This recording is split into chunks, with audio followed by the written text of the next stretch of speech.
Have you ever been told to cut out this or stop eating that because you have gout? Well, today, coming from a person that's lived with gout for 23 years, I'm going to help share with you exactly 5 food products that I've cut out or at least eliminated from my daily routine that helps me out with my gout. Just a little side note, I'm pretty sure you're probably asking, why do I need to cut these items out? It's because of the main word, purines. Now, every single animal product actually has purines, and there are also purines in vegetables and in fruit. But purines, a high purine intake, can actually be a detriment to your gout health. Purines, when it enters your body, it goes through your kidneys, and after it goes through the kidneys, it breaks down into uric acid. And uric acid is the accumulation that happens around your joints that cause the gout attacks. All right, so without further ado, number 5 is going to be beer and alcohol. If you're drinking it every single day, that's horrible. Do not do it. Not just for your gout health, but also for other things like your kidneys and your liver and everything. But pretty much if you're drinking it every single day or every other week, just eliminate it. Probably just stick to like major holidays or like on special occasions. But trust me, eliminating that is gonna help reduce your gout attacks by quite a bit. Number 4 is something that I struggle with. I'll be honest, I struggle with it quite a bit, and it's gonna be soft drinks like Coke, Coca-Cola, Pepsi, Mountain Dew, like anything that has high fructose sugar, syrup, and also anything that has a lot of sugar in it when it comes to drinks. Now, the reason why is because high fructose syrup breaks down, it has a whole bunch of purines and sugar, and when it breaks down, it's horrible in your kidneys, and also it just creates like a floodgate of uric acid that goes into your body. I know that is one of the probably the most triggersome to ask people to actually stop. And I know it's a struggle. I know it is, because it's addicting. It really is. Because trust me, when you cut it out, you're going to have headaches. But eventually your skin is going to get better, and you're going to see yourself having a little bit more energy. If anything, if you need to back it up, if you're a coffee drinker, go ahead and substitute with coffee. If you're a tea drinker, substitute with tea. All right, so number 3 is going to be anything fried food. And I know that's a hot topic because, we at home want to make things like potato chips, or, we do fried rice, or, there's so many things that you could do with fried anything. Fried chicken. I live in the South now, and that's like a huge thing here. But here's the thing: the things that we bake things with high, when we're frying them, is horrible for your gout. It has tons of purines, and it breaks down into a horrible amount of uric acid. And also on top of that, your kidneys are being destroyed. Everything else, diverticulitis. I probably mispronounced that word, but there's so many horrible things that can come about with fried foods. Don't get me wrong, I partake in fried foods probably like once every week, once every 2 weeks. But if you find that it is more than a couple times a week kind of thing, probably eliminate that down to like once, or if not, none at all. A good alternative for fried foods, with baking, with making fried foods, is to get an air fryer, because you're not, drowning your chicken, and you're not drowning your potatoes in, the stuff that you would fry it in. So that's a really good alternative, but try to eliminate fried foods as much as possible. Try not to go to fast food. Probably keep your fast food consumption either at 0, or if you have to, like once a month. Make it a treat. So there you go.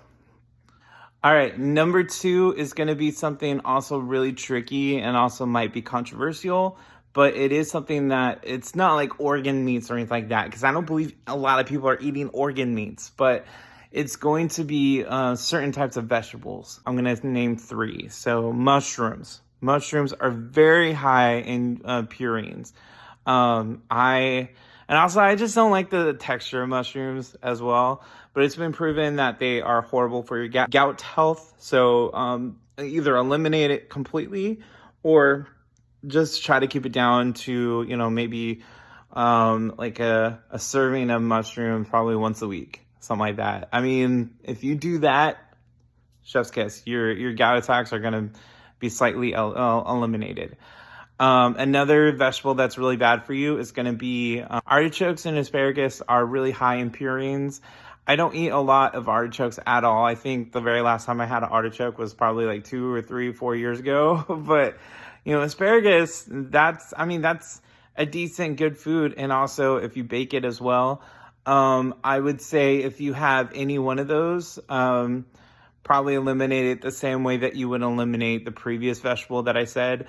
And then the third one is going to be onions. And I know I'm going to hit a nerve because onions, I do cooking and half of the recipes for dinner calls for onions and chives and stuff like that. So I get it 100%, but onions are also really high in purines. So if you're going to use onions, probably eliminate it down to maybe 1 or 2 servings per week. So this very last food group, it's tricky, and it probably only applies to people that live in, like in the coastal areas, like on the east or west coast or in the south. And that group is going to be anything that comes from the ocean. I know, right? That's pretty, it's a large group, but if you look on what foods to eliminate for gout, more than likely you're going to see lobster, scallops, you're going to see tuna, swordfish, you're going to see so many different types of fish and mammal or whatever that come from the ocean. Another big thing is tuna. Tuna, in moderation in tuna, it's going to be fine, but I say once a week or once every 2 weeks, you'll be fine. But if you find yourself eating tuna, lobster, crab, scallops, anything that comes from the ocean, more than a couple of times a week, eliminate that. Trust me, it's gonna save your gout attacks, and also probably gonna save a lot of money in your pocket. A good alternative is going to be, I'm not a dietitian. Salmon is also a good alternative. It's pretty low in purines, and fish in general that come from the ocean, cut it out. So in the end, thank you guys so much for watching this. If you have found any knowledge or anything that you want to take away, go ahead and comment, subscribe, follow me, give me a like. The reason why is because these things, I thought about it. It took a long time. I had to narrow down the list. And also I have 23 years worth of, trial and error with certain foods and drinks. So please do yourself a service and follow this list. Also, increase your water intake, and also be sure to talk to your rheumatologist about everything. And also your rheumatologist / dietitian if you're going to change anything in regards to your diet. The eliminating foods is going to be the first step, but the major step is going to be moderating your pills and also your water intake. So thank you guys so much. Remember, subscribe and comment. Tell me, what are your triggers and what did you actually eliminate from your diet? You guys have a great rest of your day, and thank you so much for watching this, and bye.